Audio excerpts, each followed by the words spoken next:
Hello friends, welcome to SSC coaching centre. दोस्तों, आज के वीडियो में गणित के वो सवाल हैं जो एग्जाम कोई सा भी हो पूछे सभी में जाते हैं। अगर आप किसी भी एग्जाम की तैयारी कर रहे हैं तो ये प्रश्न सभी एग्जाम्स के लिए इंपॉर्टेंट है।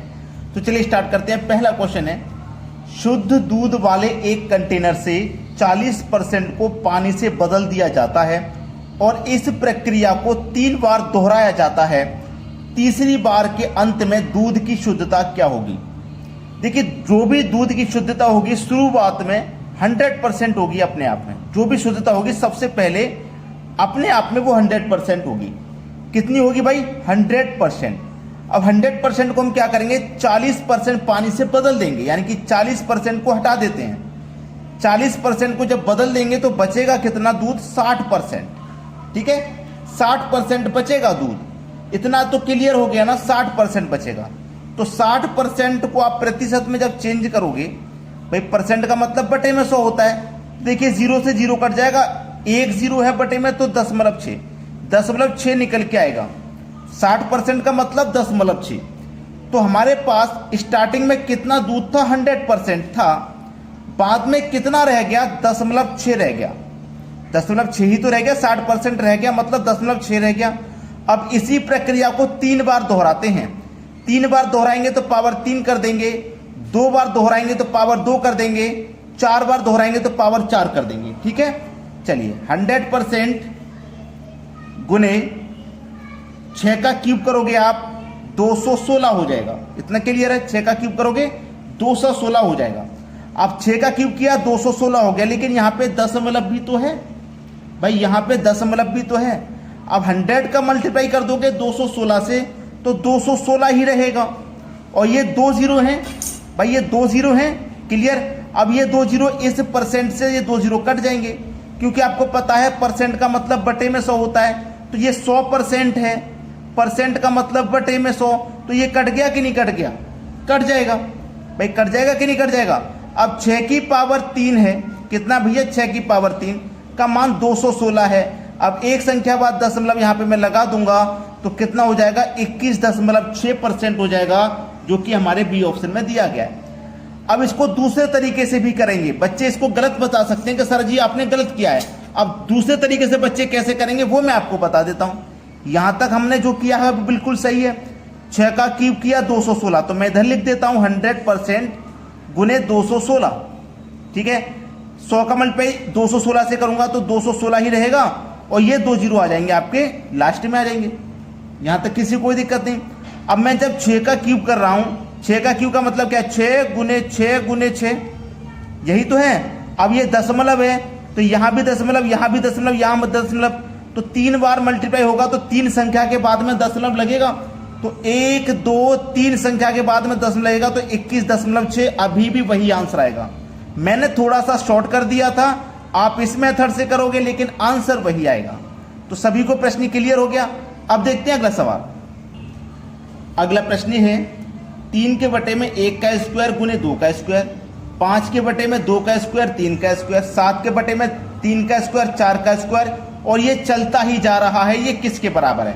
चलता ही जा रहा है, इसका मतलब कहां तक जा रहा है? इनफाइनाइट तक जा रहा है, अनंत तक जा रहा है। अब देखिए, इसको आप क्या लिख सकते हैं, ध्यान दीजिएगा। 1 अपॉइंट, याद रखना, 1 का स्क्वायर माइनस 1/2 का स्क्वायर। इसको आप ये लिख सकते हो, इसको जब सरल करोगे तो यही निकल के आएगा। 2 का स्क्वायर 4, 1 का स्क्वायर 1, तो 4 काउंट पे 1 से करेंगे 4, 1 काउंट पे 1 से करेंगे 1, 4 में से 1 जाएगा, ऊपर 3 हो जाएगा, बटे में यही रह जाएगा। तो इसको आप ऐसे भी लिख सकते हैं, लिख दिया। प्लस इसको क्या लिखेंगे? 1 का स्क्वायर, 1 के बटे में 2 का स्क्वायर माइनस 1 के बटे में 3 का स्क्वायर, यही लिखेंगे। प्लस आगे भी ऐसे ही करेंगे, 1 के बटे में 3 का स्क्वायर माइनस 1 के बटे में 4 का स्क्वायर, और ये ऐसे ही चलता जाएगा। कहां तक जाएगा? इनफाइनाइट तक। ऐसे ही ये दोस्तों चलता जाएगा, चलता जाएगा। कहां तक जाएगा? 1/इनफाइनाइट के स्क्वायर तक चलता जाएगा। अब देखिएगा यहां पे ये माइनस का, ये प्लस का, 1/2 स्क्वायर 1/2 स्क्वायर, तो प्लस माइनस का कट जाएगा। ऐसे ही ये कट जाएगा, ऐसे ही आगे कटता चला जाएगा। तो बचेगा क्या? यहाँ पे 1 बचेगा, 1 बच गया, माइनस लास्ट पद बचेगा 1/इनफाइनाइट का स्क्वायर बचेगा। ये तो 1 हो गया। इनफाइनाइट का डिवाइड करोगे 1 में तो 0 रहेगा, माइनस का साइन ले लो 0। अब 1 में से 0 को घटाएंगे तो आंसर तो आपका 1 ही आएगा। ये हो जाएगा आपके सवाल का सही जवाब, पहला ऑप्शन। क्लियर हो गया सभी को? अब देखते हैं अगला सवाल। अगला प्रश्न है 56 की पावर 283 गुने 14 की पावर 283 गुने 125 की पावर 254 के अंतिम दो अंक क्या है? अंत के लास्ट के दो अंक। देखिएगा 56 को आप क्या लिख सकते हैं? 7 अट्ठे 56 होता है ना, यही तो होता है 7 अट्ठे 56। अब 7 मल्टीप्लाई 8 को क्या लिख सकते हैं? 2 गुने 2 गुने 2 8 होता है। क्लियर है इतनी बात? अब यहां पे इनटू 14 को क्या लिख सकते हैं? 7 गुने 2 14 होता है, तो ये भी इसी में आ गया। 125 को आप क्या लिख सकते हो? 5 गुने 5 गुने 5, 5 का क्यूब 125 होता है, तो 125 को आप 5 गुने 5 गुने 5 लिख सकते हैं। अब देखिएगा 2 और 5 का मल्टीप्लाई जब होगा तो एक 0 बनेगा, 2 और 5 का मल्टीप्लाई होगा तो एक और 0 बनेगा, 2 और 5 का मल्टीप्लाई होगा तो एक और 0 बनेगा, यानी कि लास्ट में ये 0 आएंगे। अब अंत के हमें दो संख्या पूछ रहा है क्या, तो अंत में 2 0 होंगे। दो संख्या कौन सी होंगी? 2 0, जो कि डी ऑप्शन में सही जवाब हो जाएगा। भाई 5 का मल्टीप्लाई जब भी आप 2 से करते हैं तो आपको 0 मिलता है, ये बात आपको अच्छे से पता होगी। तो यहां पे आपके 2 0 मिलेंगे लास्ट में, ये बिल्कुल सही जवाब है। अब देखेंगे अगला सवाल। अगला सवाल है 3 की पावर 81 प्लस 9 की पावर 40.5 प्लस 27 की पावर 27। इसको सरल करना है। 3 की पावर 81 प्लस ये क्या है? 9 है। 9 मतलब 3 का स्क्वायर है ना, आप 9 को 3 का स्क्वायर लिख सकते हैं। और इसकी पावर कितनी है? 40.5 प्लस ये क्या है? 27। 27 को क्या लिख सकते हैं आप? 3 की पावर 3 और इसकी होल पावर है 27। 3 की पावर 81 प्लस 2 का मल्टीप्लाई पावर से हो जाएगा, पावर का मल्टीप्लाई पावर से होगा तो 40 दूनी का 80.5 यानी कि 81। 3 की पावर ये भी 81 हो जाएगा। 27 3 का 81, 3 की पावर ये भी 81 हो जाएगा। अब 3 की पावर 81 को 3 बार जोड़ना है, तो आप क्या करोगे? 3 बार मल्टीप्लाई कर दोगे। ये 3 की पावर 1 इंटू 3 की पावर 81। भाई 3 की पावर 81 को 3 बार जोड़ना, तो 3 की पावर 81 का मल्टीप्लाई मैं 1 से कर दूंगा, 3 से कर दूंगा, तो 3 बार जुड़ जाएगा। जिसके ऊपर कोई पावर ना हो उसके ऊपर एक पावर होती है हमेशा, इसलिए मैंने यहां पे एक पावर ले ली। अब बेस समान है तो पावर ऐड हो जाएंगी, यानी कि 3 की पावर 81 में जोड़ दो 1 तो 82। ये आपके सवाल का बिल्कुल सही जवाब किस ऑप्शन में है? देख लीजिए, सी ऑप्शन में। ये बिल्कुल सही जवाब हो जाएगा। अब देखते हैं अगला प्रश्न। अगला प्रश्न है 2.3 की पावर यहां पे बार दिया गया है प्लस 4.3 के ऊपर बार दिया गया है, इसका मान क्या होगा? 2 अगर दशमलव से पहले 0 है तो उसका कोई मान नहीं रखते, लेकिन दशमलव से पहले अगर कोई संख्या है 1 2 3 4 कुछ भी, तो दशमलव के स्थान पे प्लस का साइन आता है, याद रखना। अब 3 ले लेंगे, 3 के ऊपर बार है, बार का मतलब होता है 1 9। एक संख्या के ऊपर बार तो 1 9, दो संख्या के ऊपर बार तो 2 9, 3 के ऊपर बार तो 3 9 आ जाते हैं। प्लस 4 दशमलव से पहले कोई संख्या अगर है तो वहां प्लस का साइन आ जाता है दशमलव के स्थान पे।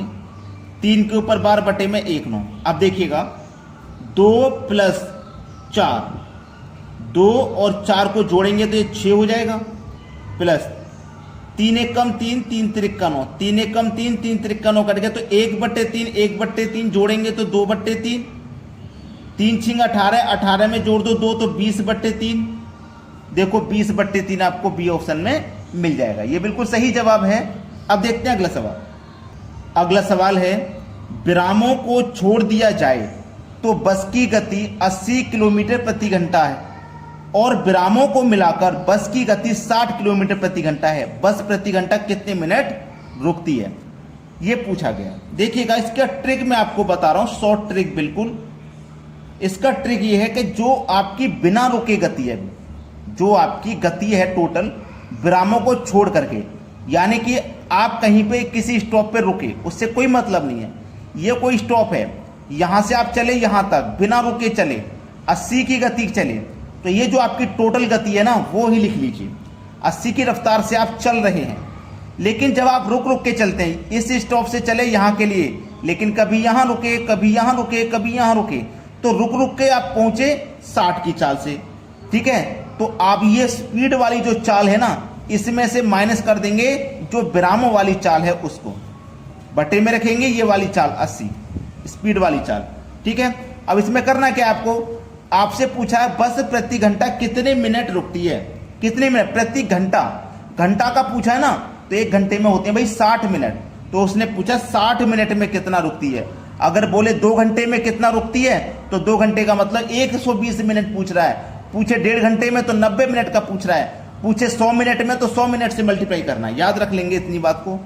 80 में से 60 जाएगा 20 बटे में 80 गुने 60, 20 से 4 बार में कट जाएगा, 4 से 15 बार में कट जाएगा। सवाल का आंसर आ गया बी ऑप्शन। क्लियर हो गया ना सभी को, कितने मिनट रुकती है, 15 मिनट रुकती है। अब देखते हैं अगला प्रश्न। अगला सवाल है, एक वस्तु 8,000 रुपए में बेची गई, यदि 20% की छूट दी जाती तो 28% का लाभ होता, लागत मूल्य क्या था। एक वस्तु को 8,000 रुपए में बेचा गया, ठीक है, 8,000 रुपए में एक वस्तु को बेचा गया और उस पर 20% की छूट दी गई। कोई भी चीज अपने आप में 100% की होती है, अगर उस पर 20% की छूट दे देंगे तो इसका मतलब वो 80% में बेची गई।